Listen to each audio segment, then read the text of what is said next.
Hello दोस्तों, current वाली class में आपका बेहद तहे दिल से स्वागत है। आज हम लोग देखेंगे कि नए नए मुद्दों पर चर्चा करेंगे जो आज के लिए बहुत ज़्यादा इम्पॉर्टेंट है। और पहला क्वेश्चन आपके लिए बहुत ज़्यादा इम्पॉर्टेंट है।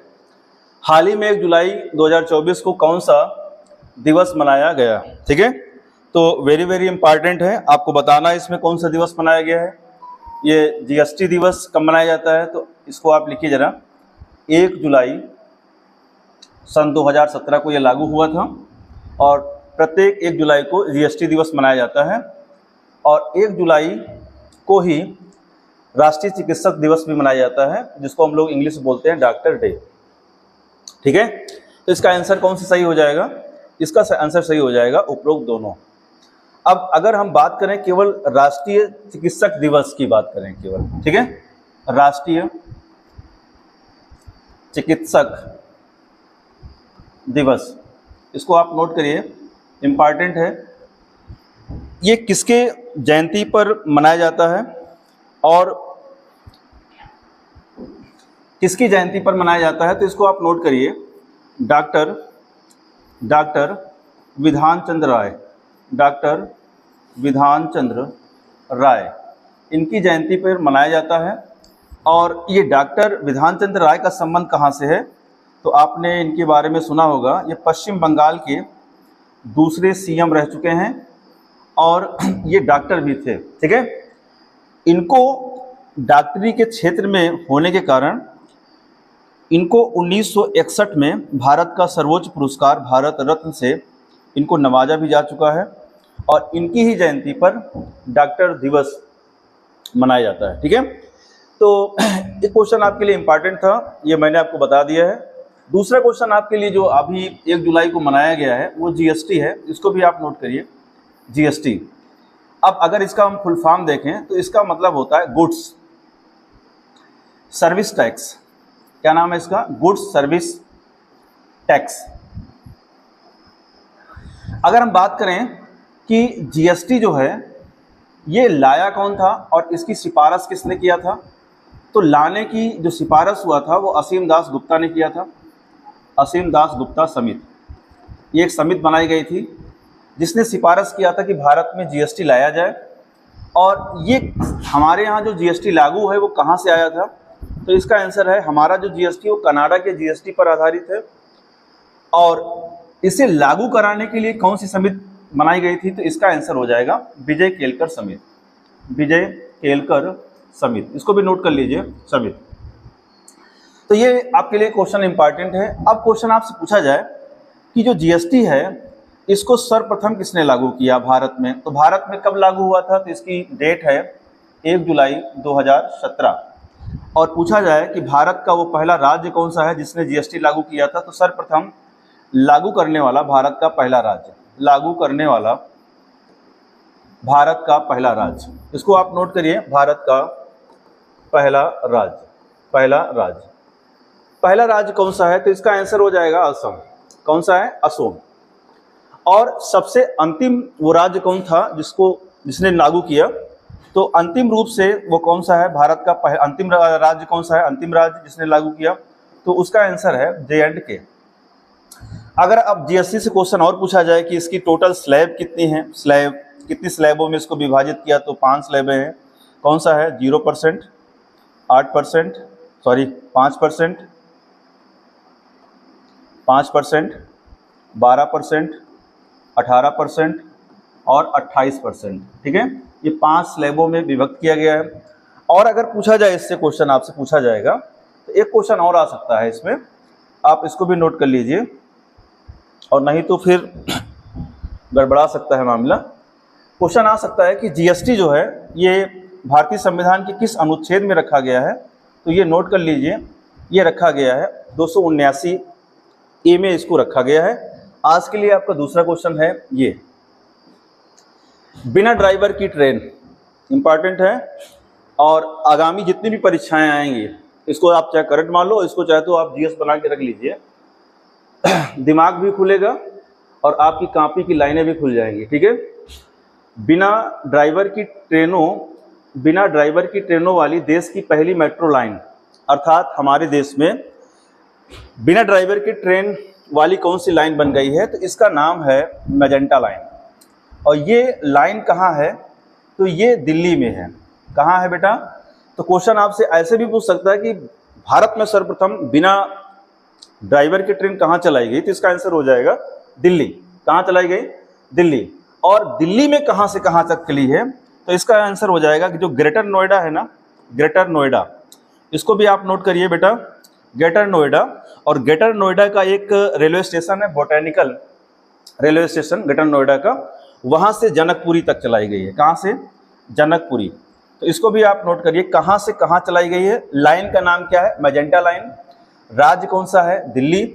और कहाँ से कहाँ तक चलाई गई है, तो ग्रेटर नोएडा के बोटैनिकल स्टेशन से जनकपुरी तक चलाई गई है। ये क्वेश्चन आपके लिए इंपॉर्टेंट है, इसको भी आप नोट कर लीजिए। और इसी से एकदम समतुल्य क्वेश्चन और भी हैं, अगर आप नोट करना चाहो तो नोट करिए, आपका भाग्य खुल जाएगा बेटा। ठीक है, बिना, लिख लीजिए, बिना ड्राइवर के, बिना ड्राइवर के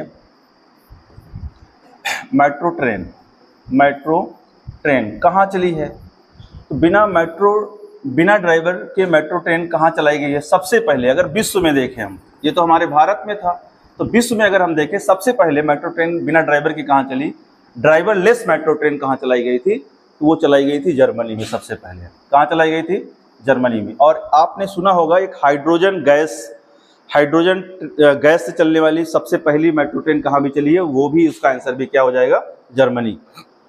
इंपॉर्टेंट है, नोट करिए। और दूसरा क्वेश्चन आपका ये हो जाएगा, आपसे अगर पूछा जाए कि भारत में सबसे पहले ट्रेन कब चली थी, भारत की पहली सबसे पहले मेट्रो ट्रेन कौन सी चली, बहुत क्वेश्चन बहुत हैं, लेकिन करंट से संबंधित आप लिखिए जरा। भारत की पहली ट्रेन, भारत की पहली ट्रेन ब्यूटी कौन चली थी ना, भारत की पहली ट्रेन ये कब चली थी, तो इसको आप डेट वाइज लिखना बेटा। ठीक है, 16 अप्रैल 1853 में चलाई गई थी। कहाँ चलाई गई थी, महाराष्ट्र में चलाई गई थी। महाराष्ट्र में कहाँ चलाई गई थी, मुंबई से ठाणे में चलाई गई थी। कितने किलोमीटर चलाई गई थी, 34 किलोमीटर चलाई गई थी। ठीक है, तो ये क्वेश्चन आपके लिए इंपॉर्टेंट है कि भारत की पहली मेट्रो ट्रेन। और क्वेश्चन पूछा जाए कि जो ट्रेन है भारत में, इसके जनक कौन है, पूछा जा सकता है। तो जनक लॉर्ड डलहौजी थे। कौन से बेटा, डलहौजी। इन्हीं के शासनकाल में भारत में, इस समय वो गवर्नर थे हमारे भारत में, और इन्हीं के शासनकाल में भारत में पहली बार ट्रेन चलाई गई थी। लेकिन क्वेश्चन आपसे ये पूछा जा सकता है कि भारत में पहली मेट्रो ट्रेन कब चलाई गई थी, तो इसको भी आप कहीं नोट करिए। भारत में पहली मेट्रो ट्रेन, आप लिखो जरा इसको, भारत में पहली मेट्रो ट्रेन, भारत में पहली मेट्रो ट्रेन, भारत में पहली मेट्रो ट्रेन सबसे पहली बार कब चलाई गई थी, तो ये 1984 में चलाई गई थी। और कहाँ चलाई गई थी, तो इसका भी आंसर क्या हो जाएगा, दिल्ली। दिल्ली में चलाई गई थी भारत की पहली मेट्रो ट्रेन। तो आपके लिए दूसरा क्वेश्चन है, बहुत जबरदस्त क्वेश्चन है। हाल ही में संपूर्ण जीव जंतुओं की सूची, ये क्वेश्चन ही नहीं, आपकी जिंदगी है, इसको आप नोट करिए, जिंदगी मान के नोट करिए। भविष्य आपका खिल सकता है, नहीं तो बर्बाद है ये हो, और बर्बाद हो जाओगे। हाल ही में संपूर्ण जीव जंतुओं की सूची तैयार करने वाला भारत का पहला देश कौन सा है, सॉरी विश्व का पहला देश कौन सा है, तो इसमें विश्व के देश लिखे हुए हैं, चीन है कि भारत है कि अमेरिका है, ब्रिटेन है। जीव जंतुओं की सूची सबसे पहले किसने तैयार किया है, तो इसका आंसर हो जाएगा भारत। सबसे पहले जीव जंतुओं की सूची तैयार करने वाला विश्व का पहला देश कौन सा बना है, भारत बना है। और भारत के, आपने सुना होगा अभी नए मंत्री बनाए गए हैं, पर्यावरण मंत्री।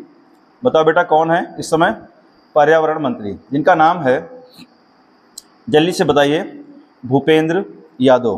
क्या नाम है इनका, भूपेंद्र यादव। और इन्होंने अभी हाल ही में इसकी सूची बनवा के और शिखर सम्मेलन के दौरान घोषणा किया है कि हमारा जो देश है, जीव जंतुओं की सूची हमने बना के तैयार कर लिया है और विश्व में इसको रिकॉर्ड भी कर दिया गया है। इसी से संबंधित क्वेश्चन और आ सकते हैं। देखिए क्या लिखा हुआ है बेटा, ये क्या लिखा हुआ है, जीव जंतु। क्या लिखा हुआ है, जीव जंतु, अर्थात इसमें कई प्रकार के जीव जंतु शामिल होंगे। तो क्वेश्चन एक आ सकता है कि जीव जंतुओं को संरक्षण करने के लिए भारत में क्या कोई अधिनियम बना है क्या? जी हाँ बना है बाबू साहब, लिखिए जरा इसको। तो एक क्वेश्चन आपसे पूछा जा सकता है, जीएस का है, बड़ा इंपॉर्टेंट है। जीव जंतु, या इसी में आ सकता है आपका वन्य जीव संरक्षण अधिनियम। क्या आ सकता है बेटा, इसी में क्वेश्चन आ सकता है वन्य जीव, इसको आप नोट करिए, वन्य जीव संरक्षण अधिनियम। बेटा बताओ जल्दी से, ये अधिनियम कब आया था कि जो वन में रहने वाले जीव जंतु हैं उनको संरक्षण प्रदान किया जाए, तस्करी से रोका जाए, अवैध व्यापार से रोका जाए, उनको मारा ना जाए। ये सब अधिनियम कब बना था? तो इसका आंसर क्या होगा? ये इसका आंसर हो जाएगा, सबसे पहले जो बना था ये बना था 1972 में। वन्य जीव संरक्षण अधिनियम कब बना था? 1972 में बना था। और फिर इस अधिनियम में थोड़ी सी क्या हुआ, संशोधन हो गया। अब संशोधन करके क्या किया गया, तो इसको भी आप नोट करिए, सन 2000 संशोधन कब हुआ था? 2003 में। क्या हुआ था? इस अधिनियम में संशोधन करके अब इसमें सजा का प्रावधान भी जोड़ दिया गया कि अगर कोई वन्य जीवों की तस्करी करेगा, अवैध व्यापार करेगा या उनकी हत्या करेगा या उनको किसी प्रकार का नुकसान पहुंचाएंगे, तो इसी अधिनियम के तहत उनको भी सजा का प्रावधान रखा गया है। और अगर हम थोड़ी सी और बात करें, क्या भारतीय संविधान में ये बात लिखी हुई है? तो जी हाँ बाबू साहब, लिखी हुई है। ये कहाँ लिखी हुई है? तो इसको भी आप नोट करिए, अनुच्छेद 48 का में लिखा हुआ है, वन्य जीव संरक्षण अधिनियम के बारे में दिया गया है कि वन्य जीवों को संरक्षण प्रदान किया जाएगा। 48 का कहाँ है? तो ये आपका भाग 4 में है।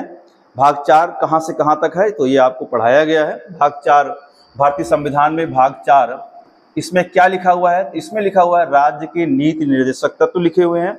और कहाँ से कहाँ तक हैं? तो इसकी बात है, ये 36 से लेकर, कहाँ से बेटा? 36 से लेकर कहाँ तक है? 51 तक है। और इन्हीं के बीच में एक अनुच्छेद आता है 48 का। तो क्वेश्चन एक आ सकता है, वन्य जीव संरक्षण प्रदान करने के लिए जो अधिनियम बनाया गया था, तो इसको किस भाग में रखा गया है? तो भाग 4 में रखा गया है। अनुच्छेद कौन सा है? 48 का है। और इसमें भाग 4 में क्या लिखा हुआ है? राज्य के नीति निर्देशक तत्व। राज्य के, इसको नोट करिए, नीति निर्देशक तत्व हैं। इसमें क्या है बेटा? राज्य के नीति निर्देशक तत्व। और ये कहाँ लिखा हुआ है कि राज्य के नीति निर्देशक तत्व की परिभाषा? तो अनुच्छेद 36 में और 37 में लिखा हुआ है कि जब राज्य की मर्जी होगी तब ये आपको प्रदान किए जाएंगे, नहीं तो आपको प्रदान नहीं किए जाएंगे। दूसरा क्वेश्चन आपके लिए इंपॉर्टेंट है और क्वेश्चन आपके लिए है ये, ठीक है, बहुत जबरदस्त है। निम्न में से कौन सा देश 3 जुलाई 2024, आज कौन सी जुलाई है? आज 4 जुलाई है और ये कल ही इसकी घोषणा की गई है, नए नोट जारी करेगा? तो इंपॉर्टेंट है, ये देश के नाम लिखे हुए हैं। नए नोट का मतलब है उनमें कुछ खूबियां होंगी, ठीक है। खूबी क्या होगी मैं आपको बताने वाला हूं। वो देश कौन सा है? जापान। कौन सा देश है? जापान है। खूबी क्या है? देखिए इधर, अभी इन्होंने घोषणा किया है कि हम जल्द ही अपने सभी नोटों को एक नए नोटों में बदल देंगे। और उस नए नोट में क्या है, देखिए यहाँ पे कुछ कम दिख रहा है, लेकिन मैं आपको बताने की कोशिश करता हूँ। देखिए इधर क्या है, ये जो नया नोट है यहाँ पे एक होलोग्राम होगा। क्या होगा बेटा? एक होलोग्राम होगा, ठीक है। और ये होलोग्राम 3D में होगा। किसमें होगा? 3D में होगा। किसमें होगा बेटा? ये होलोग्राम जो है यहाँ पे एक दिख रहा है होलोग्राम, ये 3D में होगा, नाचता हुआ दिखाई देगा। ये किसके लिए सब किया जा रहा है? तो जो दृष्टिबाधित लोग हैं इस होलोग्राम को स्पर्श करके ये जान जाएंगे कि ये कितने रुपए का नोट है, ठीक है। तो ये व्यवस्था किसने रखी है? जापान ने रखी है। आपको ये कमेंट बॉक्स में लिखना है कि अभी जापान के वर्तमान प्रधानमंत्री कौन है, इसको आपको लिखना है। अभी जापान के वर्तमान, अभी भारत जब वो अंतर्राष्ट्रीय सोलर अलायंस हुआ था तो उसमें इनकी चर्चा हुई थी। आपको लिखना है कि जापान के वर्तमान प्रधानमंत्री कौन है।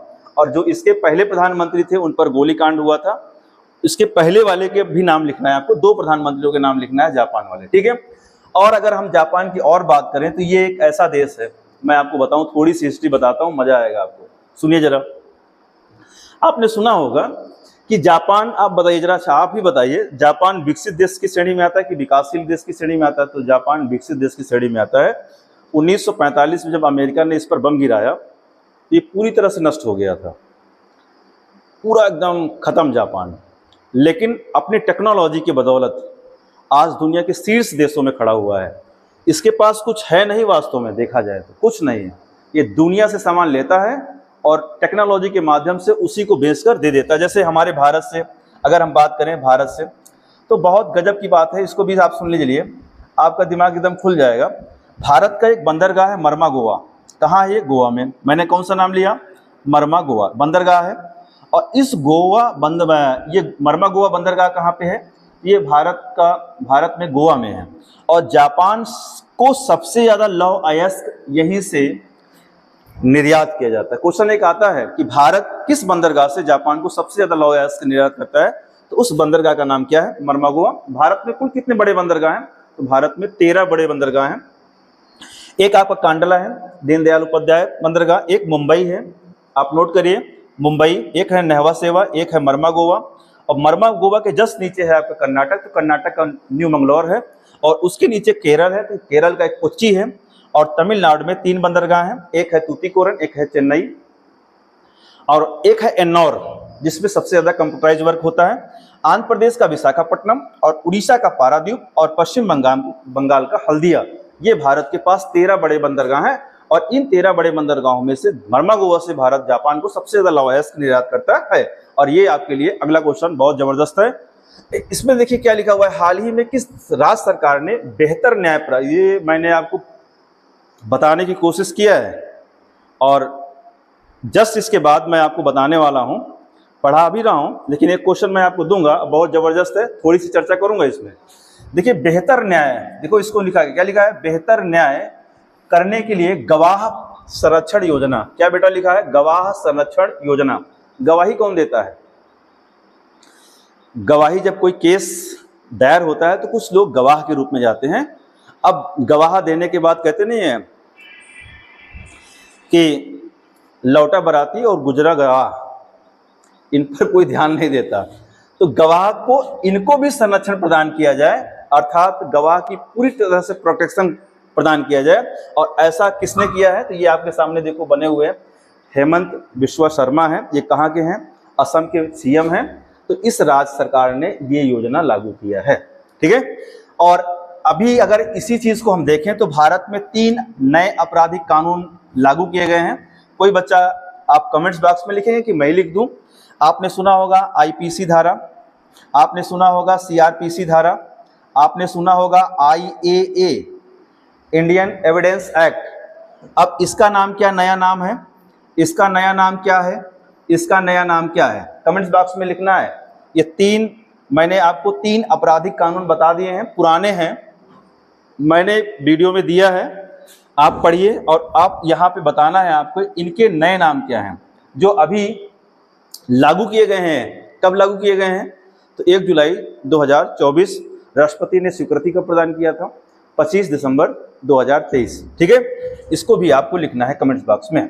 अगला क्वेश्चन आपके लिए बेहतर है और आपको बताना है ये, हाल ही में किस देश ने वैश्विक स्तर पर अपने सबसे शक्तिशाली गैर परमाणु विस्फोटक, ये बेटा इसको ध्यान दीजिए, इस पर क्या लिखा हुआ है? गैर परमाणु विस्फोटक सेबेक्स, क्या लिखा हुआ है? सेबेक्स 2।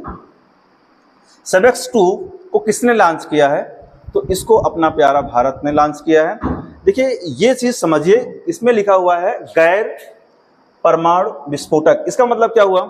इसका मतलब ये हुआ कि उसमें परमाणु का यूज नहीं होगा, अर्थात न्यूक्लियर का यूज नहीं होगा, अर्थात इस विस्फोटक पदार्थ से किसी भी प्रकार की खतरनाक रेज नहीं निकलेगी। जैसे जो परमाणु विस्फोटक पदार्थ होते हैं उसमें खतरनाक रेज निकलती हैं, जैसे जब अमेरिका ने जापान पर परमाणु गिराया था तो आज भी वहाँ पे अपंग बच्चे पैदा होते हैं। तो इसके विस्फोटक से कोई बहुत ज़्यादा खतरा नहीं होगा। इस क्यों नहीं खतरा होगा? क्योंकि यहाँ पे परमाणु का प्रयोग नहीं किया गया है, न्यूक्लियर का प्रयोग नहीं किया गया है, इसीलिए यहाँ पे लिखा हुआ है गैर परमाणु विस्फोटक। तो क्वेश्चन आपसे पूछा गया का नाम क्या है? सेबेक्स। और इसको किसने बनाया है? तो इसको बनाया है भारत में। और इसका निर्माण क्या किया गया? तो मेक इन इंडिया के तहत इसका निर्माण नागपुर में किया गया है। अब इसमें हम देखेंगे जो सेबेक्स है इसमें यूज क्या है। तो ये भी कहा गया है कि जो भारतीय नौसेना, इसको आप नोट करते जाइए, भारतीय नौसेना ने अभी हाल ही में घोषणा किया है कि सेबेक्स जो विस्फोटक पदार्थ है वो टीएनटी से लगभग 2 गुना अधिक शक्तिशाली है। किससे मैंने बताया? टीएनटी से लगभग 2 गुना अधिक शक्तिशाली है। ये किसने कहा है? भारतीय नौसेना ने कहा है कि अच्छा इससे कितना गुना अधिक शक्तिशाली है? तो अगर आप फैक्ट लिखना चाहो तो 2.01 गुना, इतना गुना इससे अधिक शक्तिशाली है। अब टीएनटी क्या है इसको मैं आपको बता देता हूं। पहले तो इसका फुल फॉर्म लिख लीजिए, ट्राइनाइट्रोटालुविन। इसको आप नोट करिए। टीएनटी का पूरा नाम क्या है? ट्राइनाइट्रोटालुविन। सुनो जरा, टीएनटी का प्रयोग हम लोग कहाँ करते हैं? तो टीएनटी का प्रयोग जैसे बहुत बड़े पहाड़ है, पर्वत हैं, पत्थर हैं, इनको तोड़ना है तो टीएनटी वाला विस्फोटक पदार्थ लगाते हैं। बहुत बड़ा पुल है और उस पुल को तोड़ना है तो हम लोग टीएनटी विस्फोटक पदार्थ का प्रयोग करते हैं। बहुत बड़ी बिल्डिंग है, आपने देखा होगा न्यूज में कि जो बड़े बड़े बिल्डर हैं 24 महला का लिया ठेका, स्वीकृति लिया और 30 महला बना दिया, तो सरकार कहती है ये बिल्डिंग अवैध है। तो उसको, इतनी बड़ी बिल्डिंग को तोड़ने के लिए हम लोग किसका प्रयोग करते हैं? टीएनटी का प्रयोग करते हैं। ये विस्फोटक पदार्थ होते हैं और उससे पूरा ध्वस्त कर सकते हैं। तो इससे बहुत ज्यादा 2 गुना अधिक शक्तिशाली क्या है? सेबेक्स। मैं इसकी बात कर रहा हूं और इसको किसने बनाया है? भारत ने बनाया है। तो बहुत अच्छा क्वेश्चन है, इसको भी आप नोट कर लीजिए। अगला क्वेश्चन आपके लिए ये है, जबरदस्त है। हाल ही में पशुपालकों पर, किस पर? पशुपालक पर टैक्स लगाने वाला देश कौन सा बना है? मतलब विश्व का वो पहला देश कौन सा है जिसने पशुपालन भी टैक्स लगा दिया? जैसे हमारे यहाँ गाय भैंस पाली जाती हैं अपने भारत में, तो इसमें किसी भी प्रकार का कोई टैक्स नहीं है, लेकिन एक दुनिया का देश है जिसने टैक्स लगा दिया है। वो देश का नाम क्या है? डेनमार्क। कौन सा देश है? डेनमार्क। इसने क्या कहा है? इसने कहा है कि ये जो आपके पशुपालन है, ये पशु हैं, तो इनसे एक प्रकार की खतरनाक गैस निकलती है जिसको हम लोग बोलते हैं, जो सबसे ज्यादा किसको प्रभावित करती है? ग्रीन हाउस को। किसको प्रभावित करती है? Green house. अब सुनो जरा, ये गैसें कौन कौन सी हैं? तो यहाँ पे गैस है, एक है मेथेन, एक है कार्बन डाइऑक्साइड, जिसका संबंध किससे है? पशुपालन से है। पशुपालन से इन गैसों का सर्वाधिक उत्सर्जन होता है। आपने सुना होगा घोड़े के अस्तबल में कौन सी गैस पाई जाती है, ठीक है? जहाँ पर गोबर होता है वहाँ पे सबसे ज्यादा कौन सी गैस पाई जाती है? तो ये सब आपको पढ़ाया गया है, छोटी छोटी क्लासों में पढ़ाया गया है। तो एक मेथेन गैस है और एक कार्बन डाइऑक्साइड गैस है, और ये दोनों गैसें सर्वाधिक किस पर प्रभाव डालती है? तो ग्रीन हाउस इफेक्ट। और अगर ग्रीन हाउस इफेक्ट हो गया तो सूर्य की आने वाली किरणें जब पृथ्वी पर टकराती हैं तो आपने देखा होगा ये जाने से रोक देती है, क्योंकि कार्बन डाइऑक्साइड एक भारी गैस है, ये ज़्यादा ऊंचाई तक तो जाती नहीं है, तो एक लेयर बना लेती है जिससे क्या है? बड़ा बड़ा ग्लेशियर पिघल जाएगा, ठीक है? पूरी दुनिया में पानी ही पानी हो जाएगा। अभी एक आपको पढ़ाया गया है कि बिना ग्लेशियर वाला देश बन गया वेनेजुएला, तो वेनेजुएला के सारे ग्लेशियर क्या हो गए? पिघल गए। कारण क्या है? कारण यही तो है, क्या? Green house. तो डेनमार्क ने कहा है, क्या कहा बेटा? सुनो इसको। डेनमार्क ने कहा है कि अब हमारे पास जो पशुपालक हैं उनको टैक्स देना पड़ेगा। अभी वर्तमान में कितना टैक्स लगा रहे हैं इसको भी सुन लीजिए जरा। वर्तमान में अगर हम बात करें डेनमार्क की मुद्रा का नाम क्या है, तो इसकी मुद्रा है क्रोनर। क्या बेटा है? क्रोनर। और कितना टैक्स लगा रही है? तो इस समय लगा रही है 400 क्रोनर। कितना लगा रही है? 400 क्रोनर। और इसको अब बढ़ा के कितना कर देगी? 750 क्रोनर कर देगी। तो ये दुनिया का पहला देश बन गया है डेनमार्क जो पशुओं पर भी टैक्स लगाने वाला है। ऐसा क्वेश्चन आपके लिए रखा गया है और इसकी घोषणा अभी की गई है। आपके लिए दूसरा क्वेश्चन आ गया है, बहुत जबरदस्त है। देखिए क्या लिखा हुआ है, हाल ही में विश्वनाथन आनंद ने कौन सी बार, इसका मतलब बार बार, लियोन मास्टर्स शतरंज चैंपियनशिप का खिताब जीता है। क्वेश्चन आपसे पूछा रहा है कि विश्वनाथ आनंद कितनी बार लियोन मास्टर्ड, कौन सा, कितनी बार लियोन मास्टर्स शतरंज चैंपियनशिप का खिताब जीता है? तो इसका आंसर क्या हो जाएगा? 10 बार। ये कहाँ हुआ है? ये है कहाँ का? तो ये स्पेन का है बेटा। कहाँ का है? और स्पेन के लियोन मास्टर्स शतरंज के खिताब कितनी बार जीता है? तो 10 बार। ये अपने जो विश्वनाथ आनंद हैं ये भारत के पहले ग्रैंड मास्टर हैं। इसको आप नोट करिए, चेहरे पर ही नोट कर लीजिए चाहे तो आप। भारत के पहले ग्रैंड मास्टर, भारत के पहले ग्रैंड मास्टर, इंपॉर्टेंट है, ठीक है? और अगर नहीं नोट करोगे तो फिर आप जाने और आपका काम जाने, ठीक है?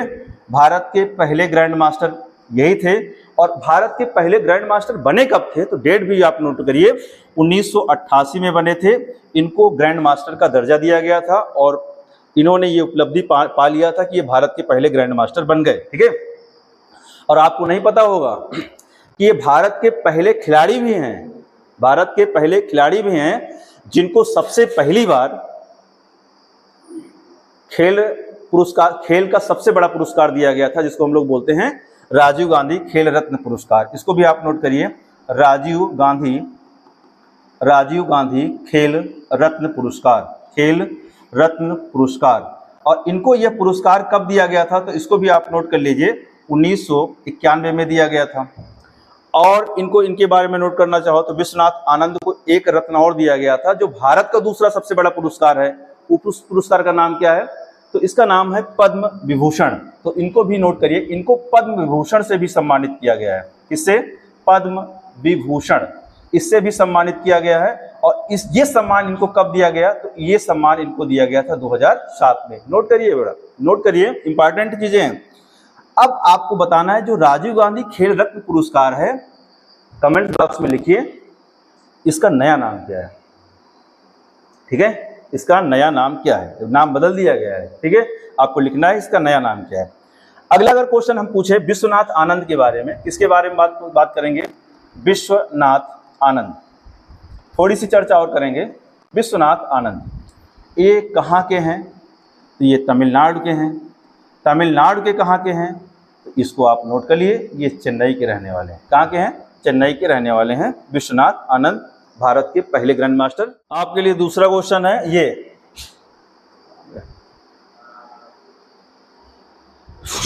वर्ष 2024 में किस राज्य ने किसानों को आर्थिक सहायता प्रदान करने के लिए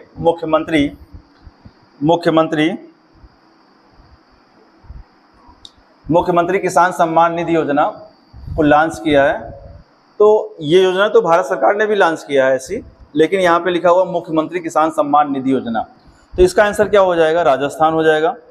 अब यहाँ की अगर हम बात करें कि यहाँ पे मुख्यमंत्री मतलब सीएम कौन है, मुख्यमंत्री कौन है, तो इनका नाम है भजन लाल शर्मा। क्या नाम बेटा, भजन लाल शर्मा।